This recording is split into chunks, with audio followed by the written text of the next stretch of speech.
and you go look at all that money they pay Juszczyk. That's the big one to me. They paid him so far over the market value for a fullback, which would seem like it's a cool thing to do because they're saying he's so important for our offense that we should pay him in this way.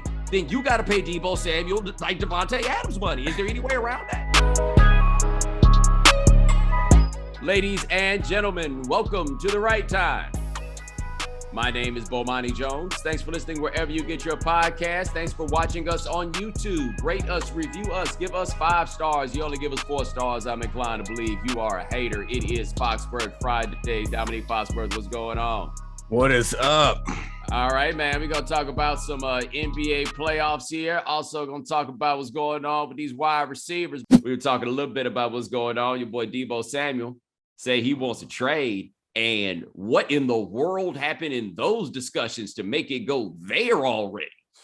Yeah, I mean, there's not a bunch of reporting on this. So, I am making some leaps. But my guess is what I understand and what they're saying is Deebo is not happy with the way that they're using him, which to me translates, based on all the other inputs, translates to y'all don't want to pay me the way I feel like I deserve based on the way y'all using me. Yes. And he's only had around $7 million for his first contract because he was a second round pick.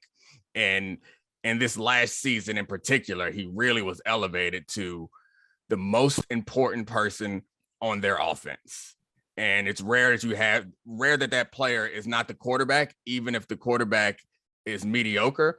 But if you go into that team, or you go into any team, you're like, who can we not do without this weekend? Who's the one player we don't want to get injured and we can't replace him? Most of the people will be quarterback, even if it's Kirk Cousins.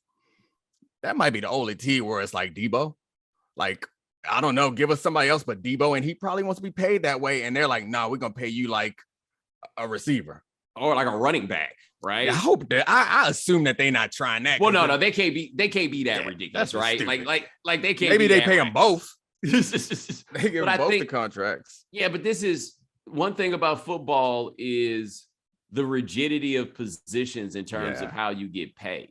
Like, to me, I always say the greatest inefficiency in the franchise tag system is the preposterous idea that all offensive linemen are treated the same.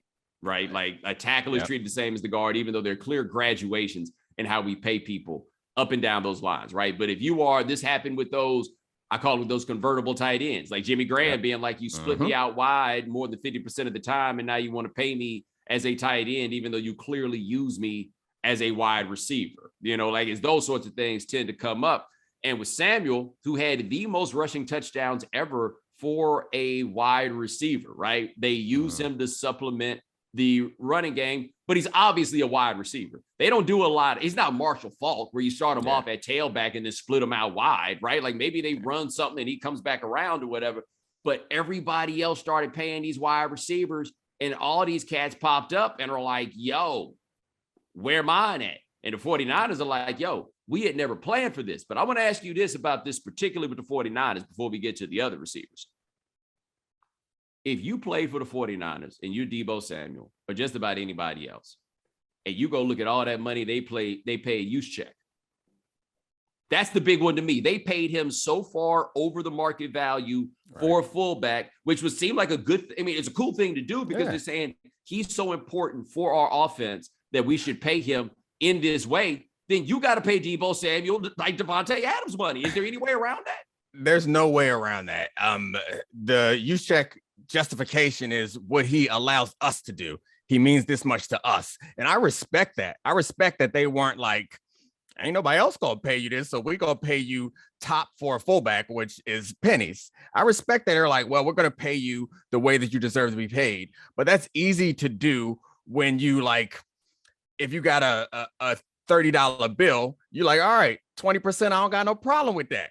The problem with this is the 20% that you're going to have to give to Deebo is enormous, because one of the challenging things, and our heads were in the same place when it comes to this positional specific stuff in the league and how difficult that makes things, because before the show, I looked up the numbers for all the positions to try to figure out what Deebo's argument could be. But the marquee position, as far as money's concerned, after quarterback, is wide receiver.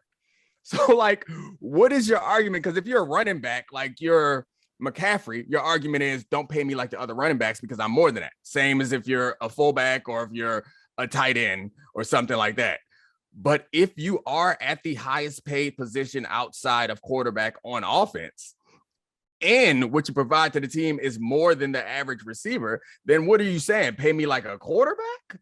And ain't nobody going to do that because you might get hurt in a way that quarterbacks wouldn't get hurt.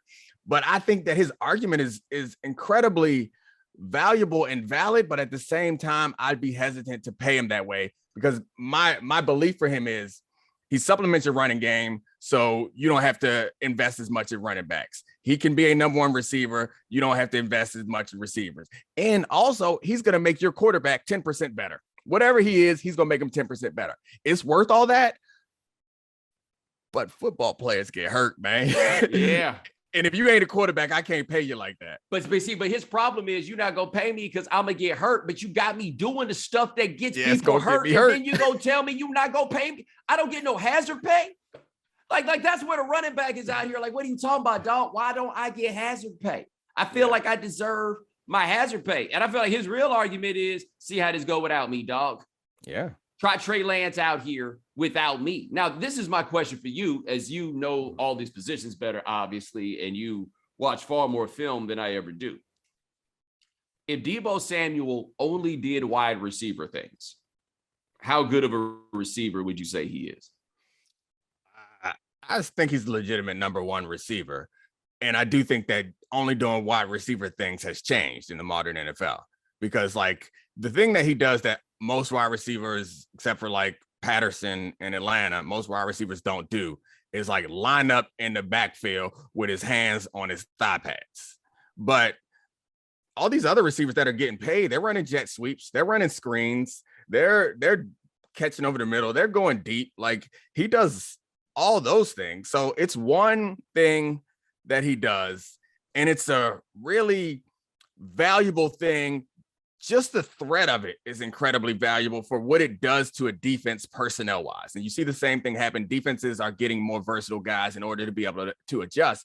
But the idea that you can put Deebo out there with another running back and two other receivers, and you could credibly run a power I formation just as credibly as you can run a 3 wide receiver spread formation, that is punishing for what you're going to be able to call as a defensive coordinator, what you're going to be able to expect. So that is so valuable, and it simplifies things for your quarterback. All right, because the reason I asked the question was the one thing Kyle Shanahan does is scheme dudes wide open, right? Yeah.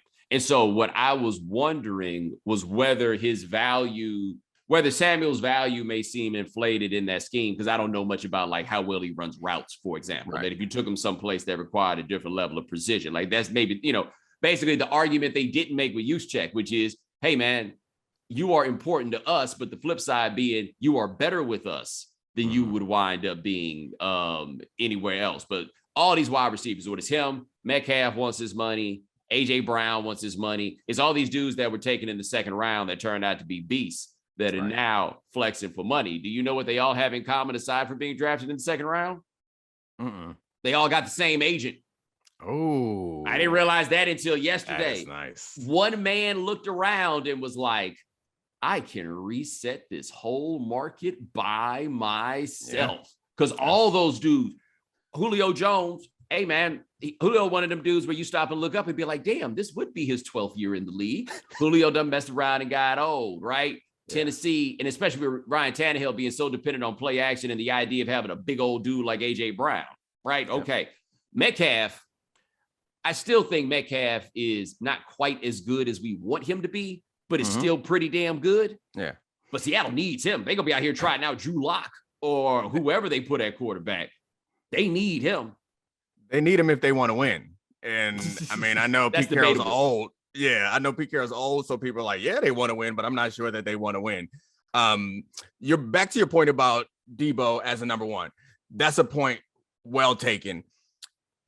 I guess the pushback is I hadn't considered that, and that's something I should have considered. Looking at his raw numbers, some of that I think can be Shanna discounted because he's scheming you wide open the same way you can discount some of Garoppolo's numbers. But I do also think that it's not about film study. This is like, the primitive stuff. Turn it on and watch this man make stuff happen. And while you're right, I wouldn't go get Deebo if I wanted him to be Julio Jones, or if I wanted him to be, I don't know, Jerry Jeudy, like a precise route runner like that. But he's the type of player that, and it's because of Shanahan, if you are conscious of what he does well, you make your offense so that that stuff works for you. And at that point, he becomes that valuable. But he's not a guy that I think you drop into all those systems. And Julio Jones, just in my mind, because you brought him up, is that guy where it don't matter where you put him, he's gonna find a way to kill. He's gonna find a way to kill. And I agree 100% with the DK. Yeah, I agree 100% with the DK Metcalf thing. Is DK Metcalf looks scary and his numbers are scary and some of his plays are bananas, but I don't see him as the type of guy that he's not top 5 as far as I'm concerned as people that I would draft. He's not Devontae Adams type of player. And I don't know. I'm just old, but I get tired of looking at that pacified. I don't be hitting on nothing for me. I already tell you about the time DJ Metcalf's daddy beat my friend up. Oh my gosh. What happened? I got a friend who played at Ole Miss, and he said he got into it in practice with Metcalf. And Terrence Metcalf, and just for you guys who don't know, you think, wow, DK Metcalf's a wide receiver who looks like an offensive lineman because his dad was an offensive lineman. We don't typically see it go down that way, but that's what happened. Okay. Like you hope the wide receiver had an offensive lineman kid with wide receiver feet. Yeah, that's crazy. But anyway. Was his mama athlete too or something? I think so. Yes. But Terrence Metcalf beat my homie. My homie's like, he got me. He from Mississippi too. He got me. Don't think he ain't get me. He got me. And he said, I learned a lesson that day. I ain't never get hit first again. He said the lesson he learned that day is if it feels like it's about to happen, it has already begun. Oh, yes. First grade, the only fight I've lost. I learned that lesson. We talking trash at recess, and I didn't think it was going to happen because we're little kids. Mm-hmm. Pop! Caught me in the face. And then I was just stunned. It was over after that. I didn't go down. I was just stunned. And it's an L. I mean, I got to count it as an L. Let me ask you this. How mad do you think Percy Harvin gets seeing Deebo Samuel, right? Man. Eric Metcalf, who had a very good career, but still. Eric Metcalf looking up like I'd made the Hall of Fame if y'all had me out here. But Rocket Ishmael. It's the same as like looking at these old-time three-point shooters who are looking at the NBA like, man, I get this Duncan Robinson money. Like, if y'all would have just figured this out sooner. Dude, would Larry Bird have scored like 50 points a game if he played today? Larry Bird only shot 1 3-pointer a game because he thought it was a silly contrivance, which it is. Which it was, but it also was a great silly contrivance. I mean, the whole thing, the idea of basketball itself is a silly contrivance. Like, let's run up and down the court and put a ball in a hoop. So that silly contrivance is actually making people money. All I'm saying is this. If you watch DeMar DeRozan on Wednesday night, destroy the Bucks. If DeMar DeRozan could shoot from like 1 foot farther back, craziness. DeMar DeRozan might be the best player in the NBA if he could just shoot from 1 foot farther back. But no, that's where y'all put that line. Yeah. And therefore, we complain about the fact that he can't shoot from 1 foot farther back and ignore. Like, he's one of these. DeMar DeRozan is one of those dudes that when you talk to players about him, they're like, nah, dog, I don't think you understand. Like, this is a different level of sophisticated code than you got anything for. But I think about Harvin. Harvin, to me, is like the last one as the transition was happening, where you knew what to do with somebody like him. Because the last fully healthy season, not even fully healthy, he had the first half of that 1 year. I think it's like his last full year in Minnesota where he looked like the MVP. Right. You know, and just couldn't stay healthy after that. But all those dudes that were out there, you know, the little jitterbug types, and I guess Deebo is not little. He's big. Yeah. Percy was also strong as an ox. They so mad right now. Yeah, I mean, I think about this occasionally about how the rule changes and in part because it's such a closed ecosystem that ideas don't get in that often. And when they do get in, they pervade, they completely take over. And that stuff determines like who's great, who gets paid. And that's the same as like you look at the NBA, there are players in the league now that their skill set would not have like, doesn't mean they're not good enough, but it wouldn't have played well. Or like Kevin Durant's a reasonable example. before we figured out that like European big guys, the whole Dirk wave, like before we figured that out, they would put Kevin Durant in a post and been determined that he was too small. He'd been like a rim protector. No one let him shoot threes. Like this is probably a bit of an exaggeration, but that's my point. We look at, yeah, right. And that because Manute Bol could shoot. I remember he hit like 7 in one game in DC. But I mean, the point is, it's all kind of a silly contrivance. And the way that the NFL game has changed to move away from the physicality is there are probably a ton of really big run stoppers that got on referee shirts right now selling shoes at Foot Locker. You know, like they would have been all-star MVPs, but they are a GA at the college that they went to now because of Benin Amalu and the concussion protocol. And we was like, we can't do that no more. We got to spread it out. Let's change the rules. Bro, you remember when a skill for playing football, Michael Irvin, great example. Michael Irvin, by the way, who may be the most underrated of the great wide receivers when you really go back and look at it. But the number one Michael Irvin skill is I go over the middle. Like that was a talent. There isn't a single wide receiver that we talk about anymore where we're like, yo, man, but that dude's willing to go over the middle. The middle ain't what it used to be. Man, can you imagine what it would be like if you like sat down a room full of these current wide receivers, right? Take Odell Beckham and all them cats and be like, okay, we're going to watch a game from 1995 where the athletes have gotten to this place, but the rules are still where they were. Exactly. Ooh, they quit football right there. Our friends at CarMax have reimagined car buying to deliver a truly flexible shopping experience that puts you in control. Because at CarMax, you have the freedom to shop online and on the lot. And once you find the right car, you can buy online with home delivery in select markets or choose express pickup at your local CarMax. And CarMax has you covered with a 30-day money-back guarantee up to 1,500 miles. Learn more at CarMax.com. CarMax, car buying reimagined. Yeah, I mean, and Michael Irvin and Jerry Rice, similar too, is like we focus so much as we get ready for the draft. We focus so much on the tools that the guys had. Like those guys are not toolsy guys. And even when you watch, like they all have highlights, but you watch a Jerry Rice highlight video, it's him like catching a skinny in the seam and taking it to the crib and like everybody falling around him. It's not like the ridiculous stuff that we're seeing now, but I think in part because like toughness was a paramount thing. Like you needed that toughness and you can't test that as much. And you see Jerry Rice getting beat up and playing through it.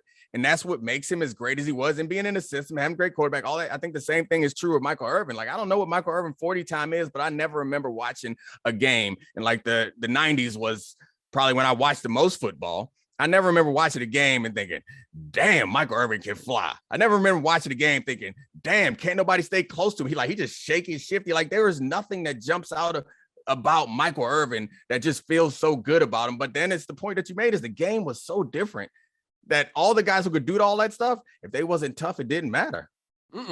Unless you were Randy Moss, right?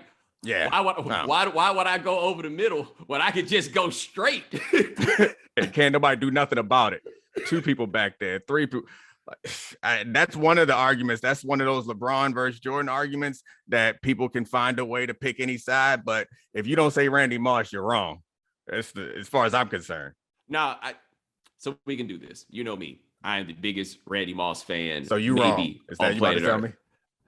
Dude, the thing about Jerry Rice is, while you are correct on all the eyeball test stuff with Jerry Rice and everything else, somehow, some way, he was still doing all of this. Like what's most amazing to me about going back and watching Sanders. Yeah, but what's most amazing to me about watching Jerry Rice clips is somebody was double teaming him.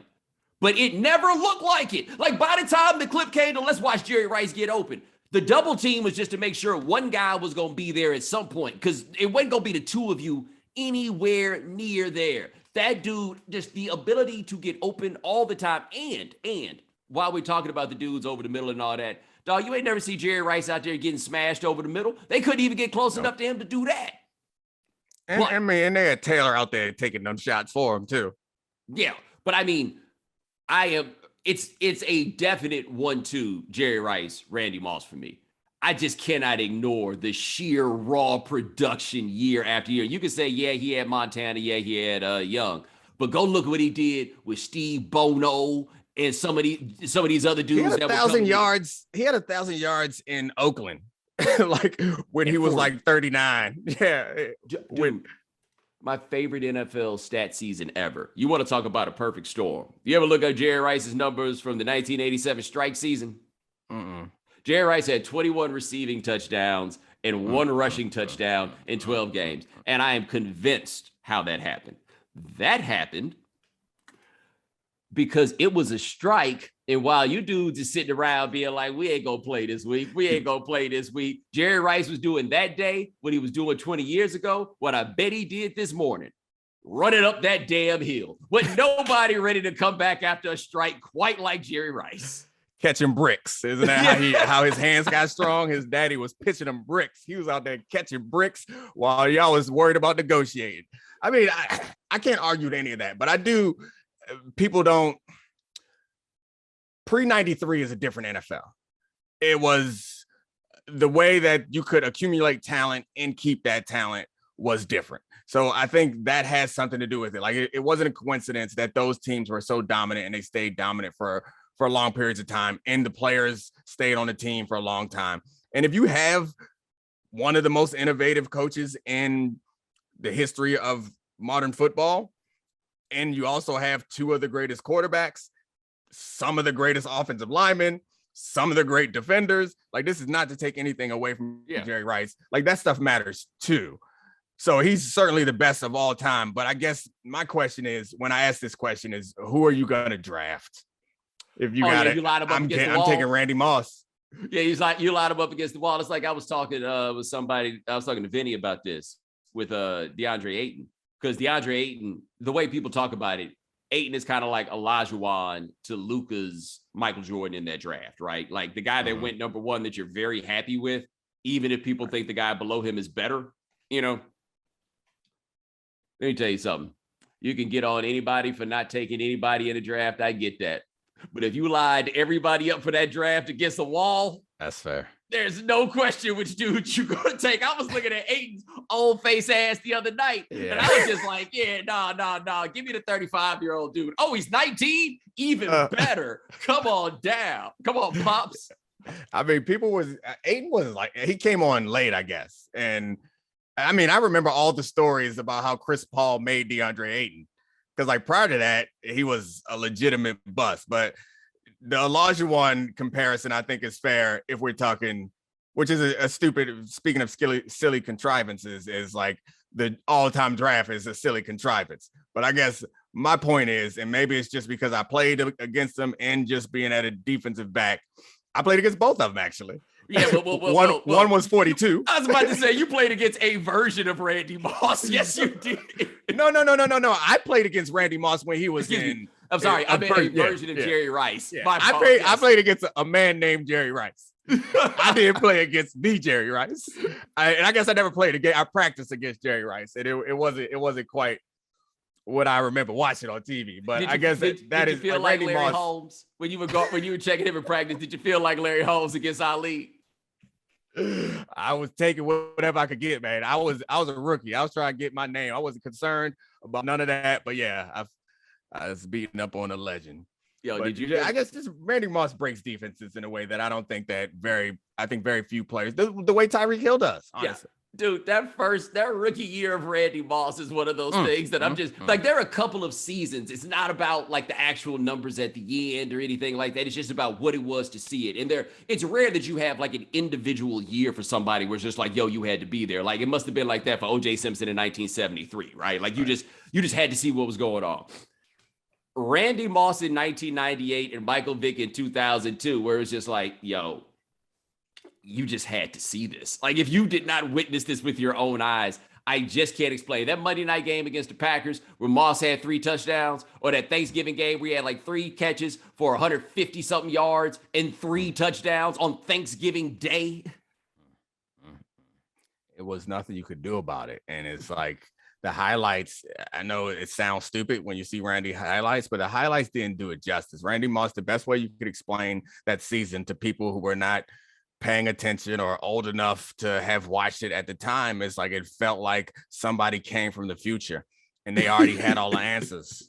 Like they pulled the Biff That's what it felt like. And I wasn't playing back then in 98. I was just watching. And that's what it felt like. It was like, nah, you don't. It's like it was check his birth certificate type stuff. Yeah. Or it was like, nah, that ain't right. You ever seen that clip of D'Angelo Hall talking about the first time he checked Randy Moss? So in 04, D'Angelo Hall's one of those guys who was like, he's probably going to be a first round pick. And then he ran 4.3 and he's definitely going to be a top 10 pick. And so he goes to the Falcons. The Falcons do that audacious thing and give him number 21, which I thought was a bit hasty, but okay, it happens. So it's preseason. And they got him on Randy Moss. And he gave him cushion. Just to be clear, he gave him some room. But D'Angelo Hall has probably never been outrun in his life up to this point. Dude, Randy Moss took maybe 4 steps before he threw that hand up. Just fully aware of what was about to take place, but D'Angelo Hall had no idea. He's in his pedal. He's in his turn. I might as well stop now. In a preseason game, Randy Moss just decided he wanted to make sure that this youngster understood that it was a whole new world. There's Randy Moss and Bethel Johnson.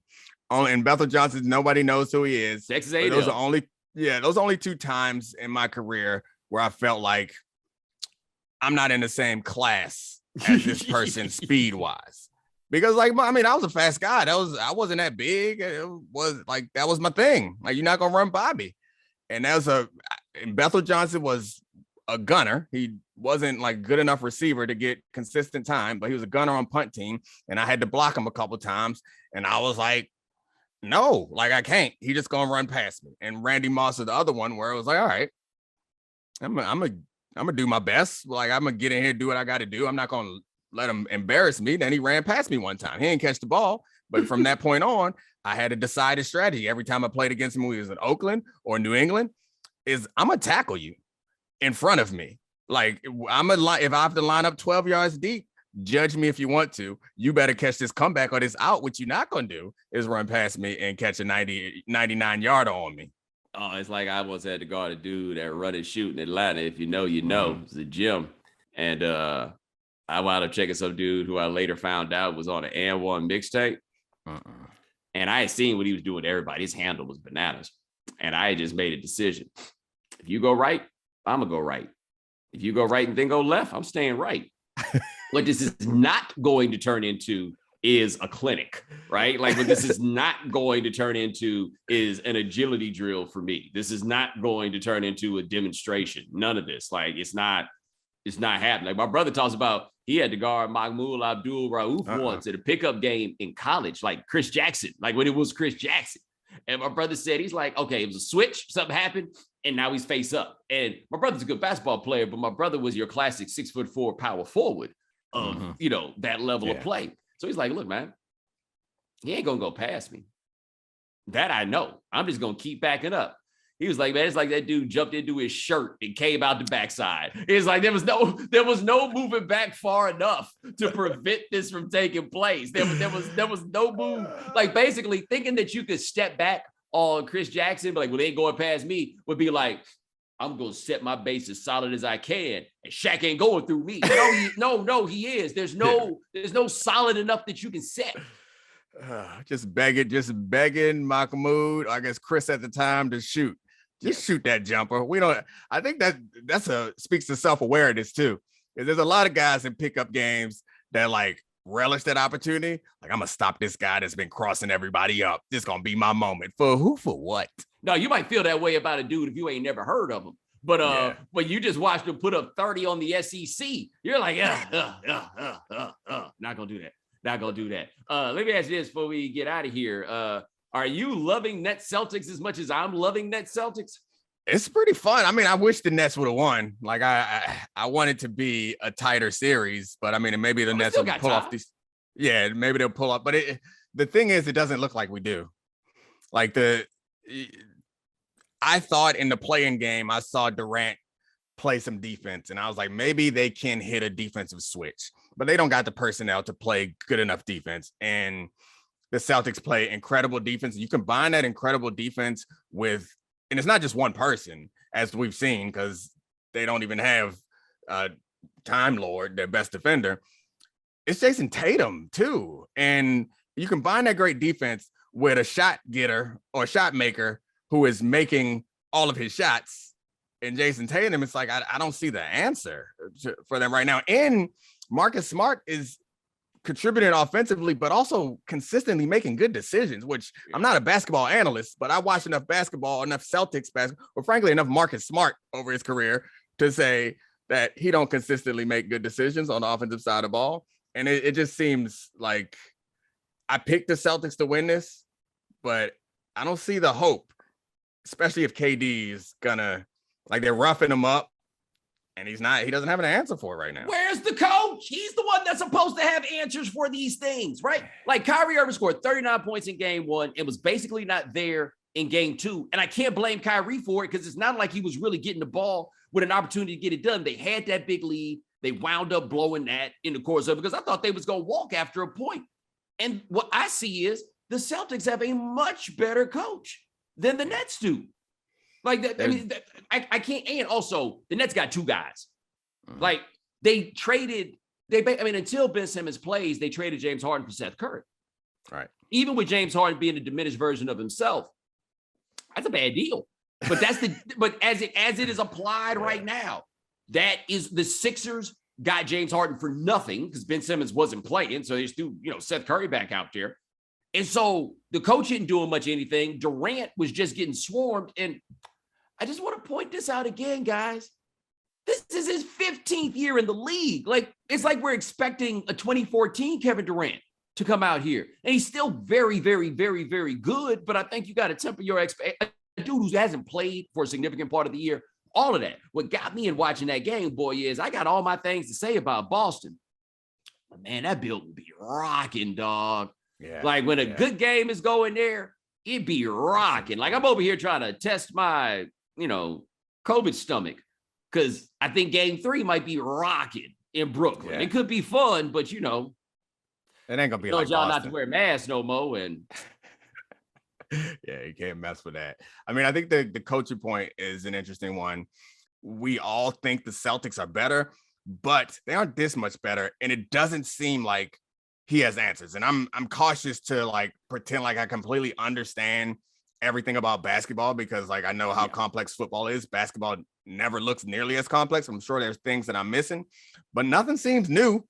And I mean, I guess I understand that if I got Kevin Durant and I got Kyrie Irving, like I'm not doing a whole bunch of like scheme changes, like get that dude the ball and get out the way. But that's the thing where you say that I guess people aren't getting on Nash because we think the Celtics are better. But the fact that we think the Celtics are better maybe has something to do with Steve Nash, right? Exactly. Because I mean, you can make an argument the Celtics are the best team in the East. Like what they've done this year has just been kind of wild to watch and observe and see them put it all together. Because I didn't think for the longest, I always said they had a handful of low spades. Mm-hmm. And then I thought that like Tatum and Brown were like king and queen of like face card spades. Yeah. But they looking like the dude, like Lil Joker and Deuce at this point. Like they looking like they can't beat everything. You know what I'm saying? But you throw them down on the table, you got a pretty good, somebody gonna have to use up one of their big boys in order to get that book. Yeah. And it doesn't feel like the Nets have that at this point, which sounds stupid because they have KD and Kyrie, but it just doesn't feel like they're going to rise to the moment or that they're capable of doing it. And the physical play, like they called more fouls this game, but it still feels like, I don't know how to explain it, but it seems dumb to say that the Celtics defensive strategy or physicality is messing up KD because like KD's seen it all. Nothing can stop KD, which seems more reasonable is like your point. He's getting up there. It's a lot to ask of a dude who's getting up there and whose body, like he's coming off of injuries and he's got a abnormal like body. Like we don't know how this makeup lasts. And that seems to be the bigger defining characteristic of this series is you're going against guys that are entering their prime versus a guy who's exiting his. Dude, if they go 3 years into this experiment and don't make it past the second round of the playoffs, this is one of the great failures. Like I say, it's wild because I say if they win the championship, it's going to be one of the most impressive finals runs ever just because of all the teams they're going to have to go through. But this whole experiment, they haven't been past the second round and it's not looking right now like they're going to wind up getting past the second round. I can't think of anything that would be a greater failure. I mean, even when the Rockets put together old Akeem with old Drexler and old Barkley, they made it to the conference finals. Yeah, it's going to be a failure, but it's a failure that it's a mistake, I guess. Or no, it's not a mistake. It's something that you would redo. Like, I mean, I wouldn't blame the front office or the ownership or anybody for making any of the decisions that they made up until this point, because I feel like given the facts at any given time, or at least the facts as we understand them, it's something I would do. Is like KD wants to come here. Oh, yeah. Kyrie. Yeah. And like KD wants to control these things. It's kind of what you got to do. Yeah. They just didn't do it right. It's not like trying on the top line isn't the issue. It's the lack of backup on the backside. But hey, man, that is Domonique Foxworth. Check him out here every Friday on Foxworth Friday. Also check him out on Get Up. Check him out on Anscape. Check him out on Debatable. Check him out all over the place. Appreciate you, sir. Always, man. All right. And also our voicemail topic this week is that unfortunate typo that you made on something that you sent off, kind of like I did the other day when it was bad. It was bad. I hope she didn't see it, but I wasn't going to be the one to bring it up. But hey, ladies and gentlemen, thanks so much for joining us here on The Right Time. Thanks for watching us on YouTube. We do this 3 times a week. Gabe Bassane and Adi Khan handle everything behind the scenes. Thank you, gentlemen. Remember, follow The Right Time. Rate us, review us, give us 5 stars. You only give us 4 stars, I'm inclined to believe you are a hater. And we'll talk to you guys in a couple of days. Take it easy.